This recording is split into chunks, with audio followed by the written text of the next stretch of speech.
नमस्कार जी। अब इंडिया के अंदर ग्लाइफोसेट बैन हो गया है।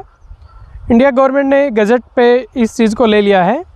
आज इस वीडियो में हम थोड़ी इस पर चर्चा करेंगे कि ये कितना सही है, गलत है और ऐसा क्यों किया गवर्नमेंट ने। अभी एज ए किसान हमारे पास क्या ऑप्शन है इसके। देखिए, गवर्नमेंट का इसमें कोई दोष नहीं है, गलती नहीं है। गवर्नमेंट को केरला गवर्नमेंट से सेंट्रल गवर्नमेंट को केरला गवर्नमेंट से ये आपत्ति मिली है कि भाई ग्लाइफोसेट को आप बैन करवाइए इंडिया के अंदर, क्योंकि इससे कैंसर होता है। तो गवर्नमेंट ने आई थिंक 2020 में लोगों से आपत्ति मांगी कि भाई आपको जो इसके यूज़र्स हैं कि आपको कोई दिक्कत तो नहीं है, हम ग्लाइफोसेट को यदि बैन कर देते हैं। 90 दिन का टाइम दिया। तो और उसके बाद में गवर्नमेंट क्या एक कमेटी गठित करती है, तो कुछ आपत्तियां भी गई होंगी कि इसको बैन नहीं करना चाहिए। कुछ ने कहा होगा करने का तो था ही, क्योंकि केरला गवर्नमेंट ने कहा है सेंट्रल गवर्नमेंट को। तो कुछ लोगों ने कहा होगा कि इसको बैन नहीं करना चाहिए। एक आध संस्थाएं हैं उन्होंने कहा, और फिर वो गवर्नमेंट की जो कमेटी होती है वो सब चीज़ें देख के और वो उस चीज़ को डिसाइड करती है। और अल्टीमेटली ये हुआ, अब तो गवर्नमेंट के गजट पे आ गया है कि ग्लाइफोसेट बैन हो गया है। तो पहले तो आप ये समझो कि ग्लाइफोसेट है क्या। ग्लाइफोसेट क्या है कि ग्लाइफोसेट जैसा केमिकल इंडिया के अंदर तो अभी अवेलेबल नहीं है।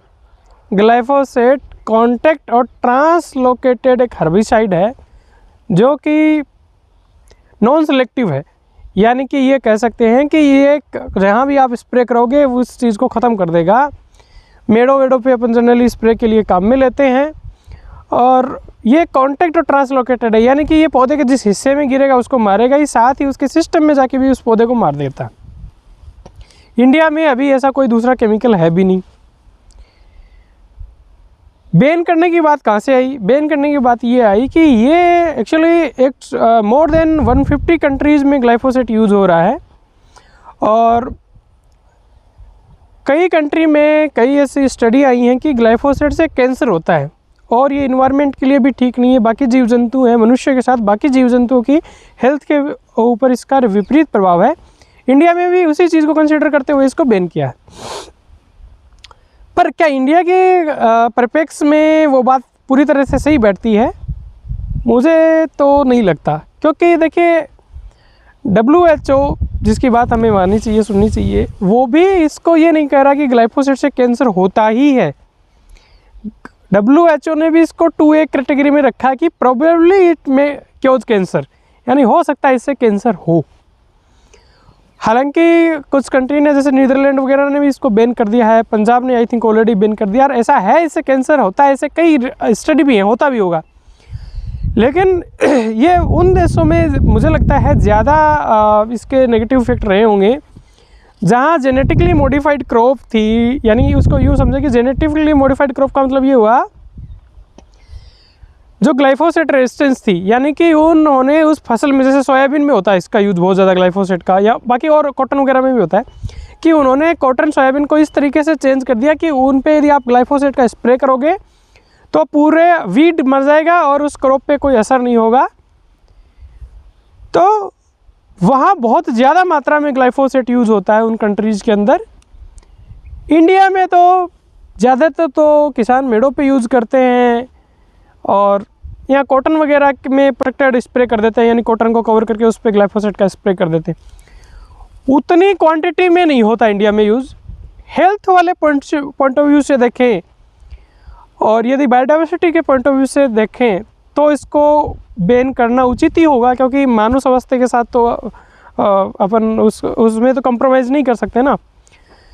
पर एक चीज़ इसमें मुझे लगता है मिसिंग है, वो ये है कि हमारे पास दूसरा विकल्प नहीं है। ग्लाइफोसेट का भी कोई विकल्प नहीं है। यदि नॉन सेलेक्टिव हर्बिसाइड में भी जाएं तो नॉन सेलेक्टिव में यानी जो सब चीज़ों को मार दे मेड़ों वगैरह पे, वो पैराक्वाट अपने पास है। और पैराक्वाट भी कॉन्टैक्ट ही, वो सिस्टम में जाके नहीं मारेगा, जहाँ जहाँ उसका स्प्रे होगा उसी को मारेगा। तो यदि एज ए प्योरली किसान पॉइंट ऑफ व्यू से सोचें तो भाई ग्लाइफोसेट का अपने पास यदि ऑप्शन विकल्प होता तो ज़्यादा बेहतर था। पर खैर अब बैन हो गया तो अब ये बातें करने का कोई मीनिंग नहीं है। लेकिन इससे 2-3 एक मैसेज है वो अपने को समझने चाहिए। एक तो जो किसान और जो पढ़े लिखे लोग हैं वो इन चीज़ों की समझ रखते हैं, तो आगे से जब कई गवर्नमेंट बैन करती है ना, तो उसका पहले वो 90 दिन का टाइम देती है, ग्रेस पीरियड देती है कि आपको कोई आपत्ति हो या आपको कोई इसमें सुझाव हो तो आप वो दें। तो ऐसे कभी कोई केमिकल बैन होने की कैटेगरी में आए और उसका अपने पास कोई विकल्प नहीं है, तो अपन अपनी बात उसमें रखें। क्योंकि मतलब जैसे किसान ही समझता है ना अपनी पीड़ा, तो वैसे बैठ इस वीडियो पे मैं कर लूँगा, कोई कमेंट कर लेगा या कोई बकवास कहीं किसी प्लेटफॉर्म पे कर लेगा कि ये जैविक करो, वो जैविक करो, ये करो, वो करो। लेकिन प्रैक्टिकली जब ग्राउंड में आप फील्ड के अंदर आके देखते हो तो बस चीज़ें जब उतनी है नहीं सुंदर जितनी आपको लगती है। मोबाइल में मैसेज कर देना, कमेंट लिख देना या कहीं किसी पावर पॉइंट प्रेजेंटेशन दे देना, उतनी ही सिंपल है नहीं। प्रैक्टिकली थोड़ी चीज़ें डिफरेंट है। तो मेरा आप लोगों से निवेदन है कि आगे से कभी भी ऐसे केमिकल बैन होने की कैटेगरी में आए तो कम से कम आप अपनी राय ज़रूर रखें गवर्नमेंट के सामने, भाई अभी हमारे पास इसका विकल्प है कि नहीं है, तो आप इसको बैन थोड़े दिन के लिए टालें और करें। और तो हेल्थ वाले देखिए, इस वीडियो से आप कोई कंक्लूजन पे मत पहुँचे, पहले मेरी बात सुने।